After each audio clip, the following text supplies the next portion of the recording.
রক্ষক যখন ভক্ষক। সুদানে মোট মৃতের সংখ্যা দাঁড়িয়েছে 1.5 লাখ, যার মধ্যে 193 জন নবজাতক শিশু।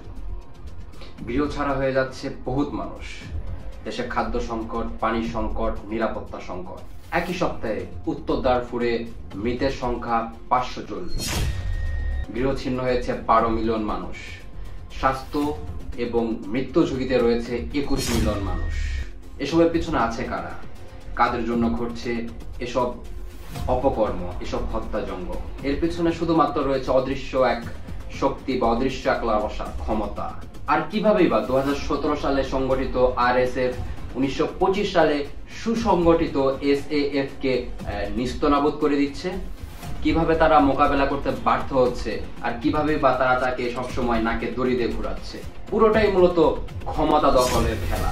আর এই খেলার শিকার বা এই দাবার পেয়াদা হচ্ছে সাধারণ জনগণ। এই খেলা বুঝতে গেলে প্রথমে আমাদেরকে দুটি দল সম্পর্কে খুব ভালোভাবে জেনে নিতে হবে। একটা হচ্ছে এসএএফ আর অপরটা হচ্ছে আরএসএফ। চলুন জেনে নিই এই দুইটি সংগঠন সম্পর্কে। আসসালামু আলাইকুম viewers, welcome to Zaker on the way, no way to skip. তো চলুন প্রথমে সাফ সম্পর্কে জেনে নিই। সাফ, সুদান আর্মড ফোর্স, যেটার পূর্বরূপ ছিল কিনা সুদান ডিফেন্স ফোর্স 1925। এই দলটি হচ্ছে সুদানের রাষ্ট্রীয় সামরিক বাহিনী, যাদের মূলত কাজ দেশের শান্তি শৃঙ্খলা বজায় রাখা, সীমান্তবর্তী এলাকা নিয়ে কাজ করা এবং দেশের অবকাঠামোগত কাজ করা। সর্বোপরি তাদের কাজ ছিল দেশের স্বার্থে কাজ করা এবং দেশের জনগণের সেবা এবং নিরাপত্তা নিশ্চিত করা। তো চলুন এখন আরএসএফ সম্পর্কে জেনে নেওয়া যাক। RSF, rapid support force. এই র্যাপিড সাপোর্ট ফোর্স, এটা শুনে হয়তো বা কিছুটা ধারণা করতে পারছেন যে তারা কি বা তাদের কর্মকাণ্ড কি। তারা সাধারণত একটা মিলিশিয়া থেকে উঠে আসছে এবং তারা সংগঠিত হয় 2017 সালে। তবে ওয়েট, মিলিশিয়া শব্দটা নতুন না? আচ্ছা, মিলিশিয়া শব্দটা বুঝে না বললে আসলে আরএসএফ কি এটা আপনারা বুঝতে পারবেন না। যেমন বলেছি, আরএসএফ র্যাপিড সাপোর্ট গ্রুপ বা ফোর্স, আসলে হচ্ছে তারা সাপোর্ট হিসেবেই ছিল। মিলিশিয়া তাদেরকে বলা হয় যারা হচ্ছে কি অনিয়মিত একটা সামরিক দল, সামরিক সৈন্য বা দেশের অবকাঠামোগত কোনো সৈন্য না। তারা হচ্ছে এমন যে তারা হচ্ছে নির্দিষ্ট কোনো গোষ্ঠী বা নেতা বা গোত্রের জন্য তারা হচ্ছে যে যুদ্ধ মোকাবেলা বা সেফটির কারণে অস্ত্র ব্যবহার করতে পারবে। কিন্তু তারা করতো কি, তারা নিজেদের নেতাদের কথা না শুনে তারা গ্রাম দখল করত, তারা মানুষের উপর হামলা চালাইতো, নিপীড়ন করতো। এই জন্য তাদেরকে মিলিশিয়া বলা হয়। তাদেরকে পূর্বে বলা তো জানজাওয়েদ নামে তারা পরিচিত ছিল এবং সেখান থেকে তাদের উত্থান।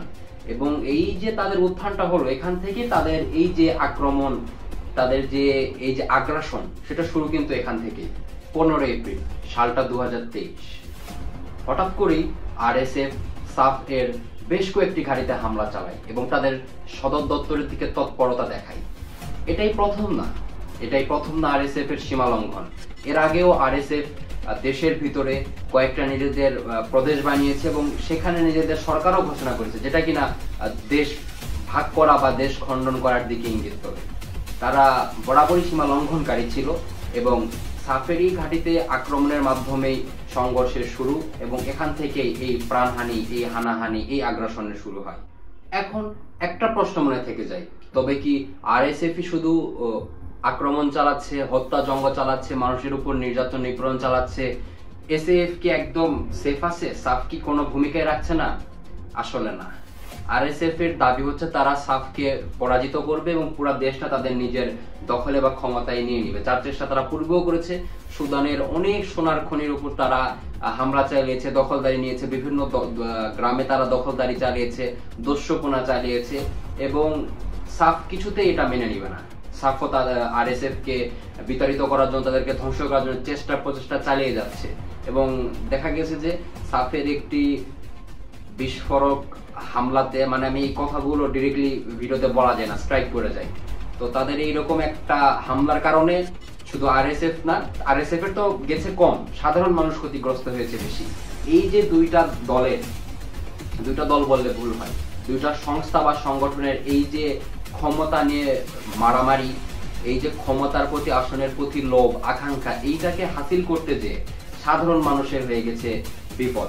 মানুষ জান দিচ্ছে, প্রাণ দিচ্ছে সাধারণ মানুষ, অথচ তারা কেউই এই খেলার অংশ হতে চায়নি বা এই খেলার জন্য তারা কেউই দায়ী ছিল না বা এখনো নয়।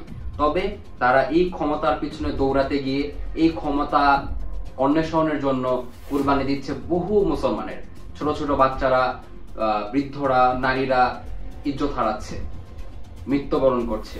এর পিছনে শুধুমাত্র রয়েছে অদৃশ্য এক শক্তি বা অদৃশ্য এক লালসা, ক্ষমতা। এই ক্ষমতাকে হাসিল করতে যে সাফ এবং আরএসএফ এর মধ্যে এই দ্বন্দ্ব এবং এত মুসলমানদের প্রাণহানি। অনেককেই দেখছি একটা খুব বেশি করে প্রশ্ন তুলছে যে ফিলিস্তিনে যখন আগ্রাসন চললো তখন মানুষরা খুব বেশি সাপোর্ট দেখিয়েছে, অনেকে এটা নিয়ে কথা বলেছে, কিন্তু সুদানের টপিকে মানুষ অনেক কম কথা বলতেছে, আদৌ কম কথা বলতেছে। যার একটা মোক্ষম কারণ হতে পারে ফিলিস্তিনে কিন্তু তারা তৃতীয় পক্ষ দ্বারা আক্রমণের শিকার হয়েছিল। কোন ফিলিস্তিনি নিজেদেরকে উপর আক্রমণ চায় না বা গাজাবাসী ফিলিস্তিনিদেরকে মারে নাই, এরকম হয় না। আর সুদানে যেটা হচ্ছে তারা নিজেদের ভিতরে আগ্রাসন, এই যে জিনিসটা খানিক গৃহযুদ্ধের মতো। একদল বলছে আমাদের আর একদল বলছে আমাদের, এই দুই দলের মধ্যেই মারামারি, হানাহানি, এবং এই দুই দলের কারণে পুরো দেশের মানুষ সাফার করতেছে। যদিও বা এই টপিকটা জাতিসংঘের দেখা উচিত আমার মনে হয়। বাকি অভিজ্ঞদের মতামত আপনারা কমেন্টে জানাবেন। তবে এই ধরনের হানাহানি, প্রাণহানি কখনোই কাম্য নয়। ইসলাম আমাদেরকে এটা কখনোই শেখায় না। আর মুসলমানদের জীবন বা মুসলমানদের প্রাণ এইভাবে ঝরে যাওয়া কখনো কাম্য নয়। সো গাইজ, অনেক কথা বলে ফেলেছি, আর কথা বলবো না। জানি না কতটুকু গুছিয়ে বলতে পেরেছি। ধন্যবাদ এতক্ষণ জাকের অন দ্য ওয়ের সাথে থাকার জন্য। আশা করি সামনেও দেখবেন এবং জাকের অন দ্য ওয়ের সাথে থাকবেন। আমাদের কোন ভিডিওটা ভালো লাগছে, কোনটা ভালো লাগছে না, কোনটা ইমপ্রুভ করা দরকার, কোনটা ছাট করা দরকার, এই বিষয়ে আমাদেরকে কমেন্টে অবশ্যই জানাবেন এবং আপনার গুরুত্বপূর্ণ মতামত দিয়ে যাবেন সুদানের উপরে এবং দোয়া করবেন সুদানের জন্য অবশ্যই, যাতে আল্লাহ তাদেরকে হেফাজত করে এবং জালেমকে প্রতিহত করে এবং মাজলুমের সহায় হন। অবশ্যই সবসময় এটা আমাদের দোয়া থাকবে, চাওয়া থাকবে। জাকের অন দ্য ওয়ের সাথে থাকার জন্য ধন্যবাদ। আসসালামু আলাইকুম। See you in another video.